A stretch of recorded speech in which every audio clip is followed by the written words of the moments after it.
Então, senhoras e senhoras, nessa noite, nessa tarde, não sei qual horário que você vai nos ver, estamos começando mais um Flash Black.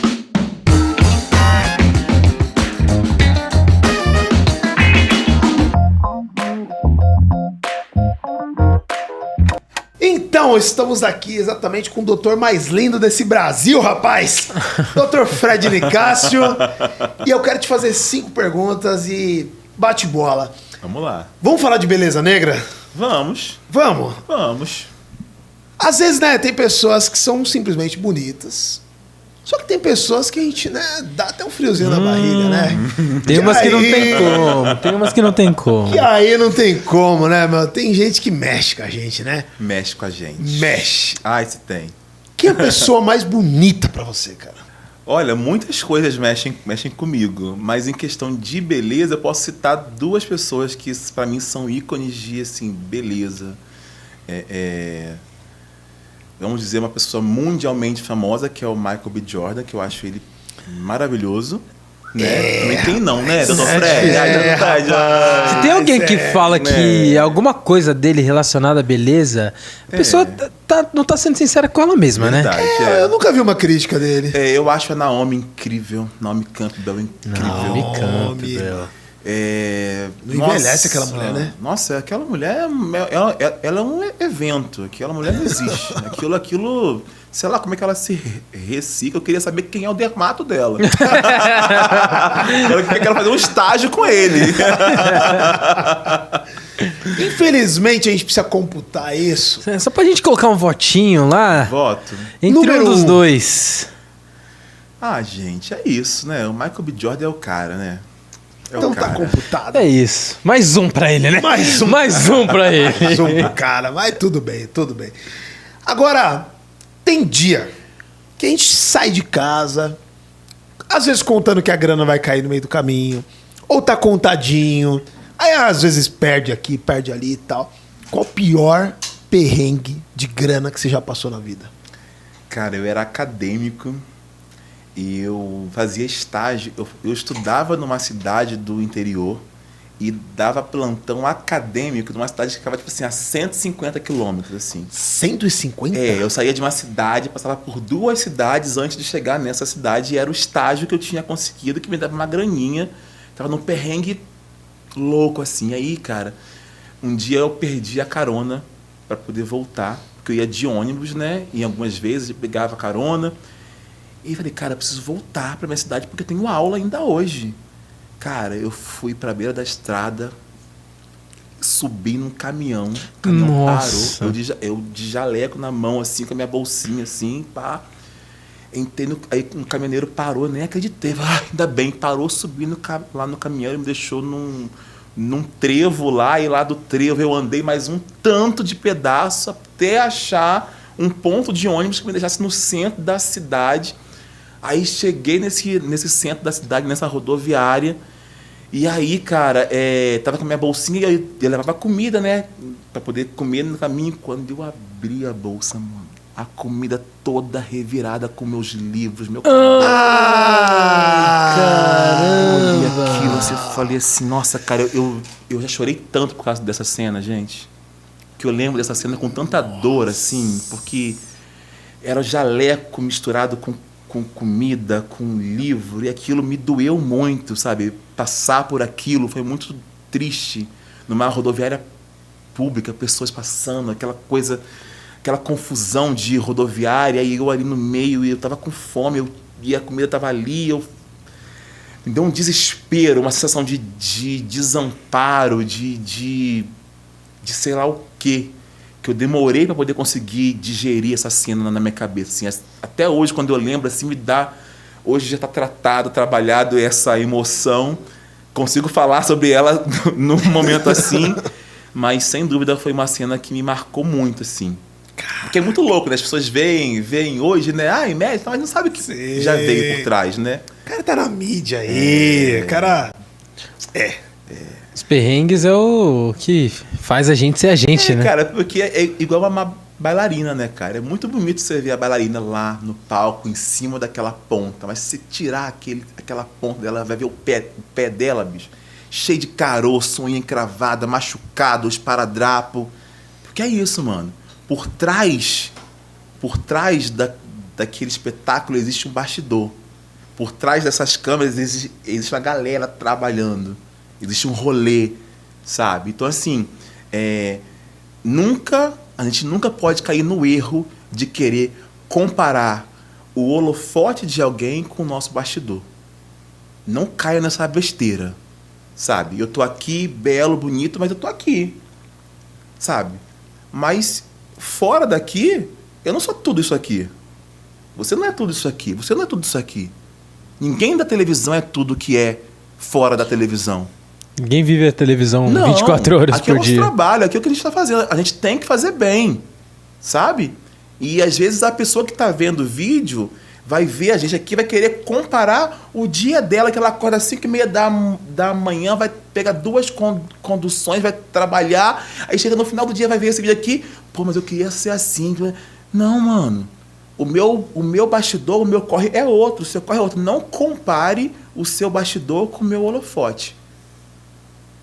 A gente tem, obviamente, momentos que começa a beber um pouquinho, a gente toma um vinho, tal. Às vezes a gente vai e se excede um pouquinho, né? E aí, rapaz, o que aqui em São Paulo a gente chama de PTzaço, né? Bater a nave, o porre mesmo. Bater a nave. Bater a nave, cara.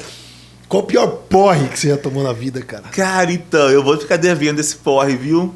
Porque eu não sou do álcool. Eu nasci, né, numa religião muito castradora, né? Uma religião evangélica e nunca tive acesso, né? Meus pais não faziam uso de bebida alcoólica. Então eu fui conhecer álcool já depois de velho e não tenho paladar para álcool. Então eu não consigo gostar, não consigo beber ao ponto de ter porre. Você vê que a minha tacinha tá aqui, eu tô bicando assim. Eu aprendi a beber socialmente ao longo da vida por causa de eventos, reuniões, jantares, porque eu sempre pegava um suco, então ficava meio chato. Então, assim, eu não tenho uma história de um porre, assim, eu tenho histórias de Você presenciou porres. Já, não, porque na verdade eu sempre era aquele que dirigia, sabe? Eu era amigo que levava pra casa, que cuidava, eu sempre fui esse cara, assim, sabe? Mas isso não quer dizer que eu não sabia me divertir. Opa! Bebida não é sinônimo de diversão. Gente, não. Eu sei meter o pé na jaca sem precisar ficar bêbado. O carnaval tá aí e não me deixa mentir. Tá certo. Agora, uma pergunta, ela tem 2 extremos, assim, né? Qual foi o dia mais triste da sua vida, o pior dia da sua vida? E qual foi o dia mais alegre, o dia mais feliz da sua vida hoje? Cara, acho que o dia mais triste da minha vida foi o dia que os meus pais me abandonaram, assim. Foi muito doloroso, assim, né? Porque você não tá nunca preparado para um abandono dos pais, né? Meus pais me colocaram para fora de casa quando descobriram que eu era gay. Caramba. E isso eu estava no meio da faculdade de medicina, isso foi um transtorno. Inclusive, essa situação que aconteceu não era para poder acontecer. Meus pais tinham condição de pagar minha faculdade. Eles pagaram minha faculdade durante 3 anos. E no 3º ano eu já namorava o Fábio. E aí meu pai descobriu que eu namorava o Fábio e aí me colocou para fora de casa, com uma mão na frente, com outra atrás. Eu dependendo dele totalmente, porque ele pagava a faculdade, pagava o aluguel da casa que eu morava, porque eu estudava numa outra cidade, carro, enfim, eu tinha uma vida de um acadêmico de medicina padrão, né? E isso me foi tirado, assim, da noite para o dia. Então, assim, não foi triste perder isso, foi triste passar por isso, assim. Foram os momentos mais tristes e dolorosos, como esse que eu descrevi, porque eu não precisava passar por isso. Sim. De pegar carona com um desconhecido de um caminhoneiro que me salvou. Obrigado, moço caminhoneiro, não sei nem quem é você, mas te amo. Então, assim, foram momentos muito difíceis, muito tristes na minha vida, ter que lidar com essa realidade de, tipo, cara, eu fui abandonado pelos meus pais. E, tipo assim, é uma sensação de ser expulso do ninho, sabe? É muito louco, assim, porque eu falo que a dor do abandono é uma dor que ela não encontra aconchego, né? Que você perder um pai e uma mãe por morte é uma coisa. Agora, você ter que enterrar os seus pais porque eles não querem você é uma outra dor que ninguém nunca te ensinou que você ia viver. Então, acho que esses foram momentos muito dolorosos da minha vida. E os mais felizes, cara, eu acho que eu tô vivendo. Tô muito feliz hoje, tô feliz ontem, vou ser feliz amanhã. Quero continuar sendo muito feliz. Eu acho que eu não tive ainda... eu acho que eu não quero ter um momento feliz na minha vida. Eu quero ser feliz muitas vezes. Muitas vezes. Eu anseio por felicidade. Eu não tenho vocação para o sofrimento. Sabe? Então... Vou mudar a pergunta. Fala. Qual foi o dia inesquecível de felicidade para você? A minha formatura em medicina foi um dia inesquecível, de muita felicidade, de muita festa, porque eu fiz o baile, era uma coisa que naquela realidade que eu estava, como eu falei agora, era uma coisa impossível, porque os bailes de medicina são muito caros, e eu consegui me formar e fazer o baile, a colação, fiz tudo. Então foi um dia muito feliz, de muita realização assim para mim, a minha formatura em medicina nessas circunstâncias que eu me formei. Eu acho que isso foi um marco de felicidade assim na minha vida. Da hora. Um marco. Para você, quem foi ou quem é o preto ou a preta mais importante da história? Pode ser da história antiga, pode ser da história recente, pode ser de agora, mas olhando a humanidade em si. Cara, eu vou falar uma coisa que agora que é muito curiosa, porque a gente tem que construir esse raciocínio, principalmente na cabeça de pessoas que não pertencem ao movimento preto, principalmente ao movimento preto intelectual de hoje, né? Porque isso é uma coisa que tem que ser explicada. Vou voltar um pouquinho, então.